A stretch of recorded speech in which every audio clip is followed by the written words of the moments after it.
What are the different types of diverticulitis?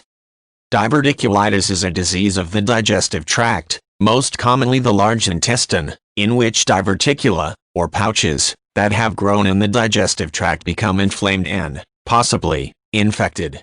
The protrusion can lead to the bowels being obstructed or punctured, causing constipation, diarrhea, abdominal cramping and other pain. There is really only one type of diverticulitis, though it can vary in intensity and may affect just about any part of the digestive tract, including the stomach, bladder and esophagus. It is one of three diseases, including diverticulosis and fistula, on a spectrum of diverticular disease. Each is a separate condition, but one can progress to another.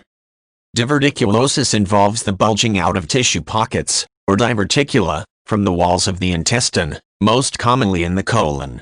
The cause of diverticulosis is unknown, but it is believed to be related to pressure within the walls of the intestine. Some researchers and physicians speculate that this pressure results from a low-fiber diet and lack of exercise. This condition can result in rectal bleeding when a small blood vessel in a diverticulum ruptures. If this occurs, the patient should seek medical attention, because surgery is sometimes necessary to stop the bleeding. Diverticulitis results when the diverticula caused by diverticulosis become inflamed or infected. This infection can usually be cleared by treatment with antibiotics. If the infection goes untreated and gets worse, it can lead to abscess formations in the wall of the colon. Fistulas are abnormal connections between two organs or between an organ and the skin. This happens more commonly when damaged tissues connect during infection.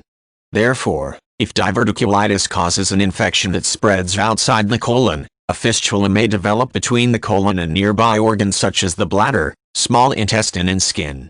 This can be corrected surgically but also can result in a lifelong increase in urinary tract infections. Diverticulitis can lead to scarring when infected tissue heals. This scarring sometimes causes a partial or total block of the intestine. While a partial blockage will benefit from treatment but is not an emergency, total blockage is a dangerous situation that requires emergency surgery. Patients suffering from a diverticular disease can be treated in a variety of ways, though the recommended treatment usually depends on the severity of the condition. For mild diverticulitis, a liquid or low-fiber diet is prescribed to allow the colon to rest while the obstruction resolves. Antibiotics also are recommended. A high-fiber diet will be prescribed once the condition is resolved to help prevent its return.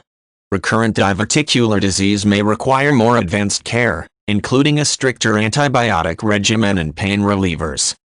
For severe diverticulitis, hospitalization and surgery may be required. A perforation or fistula will also require surgery to correct the problem.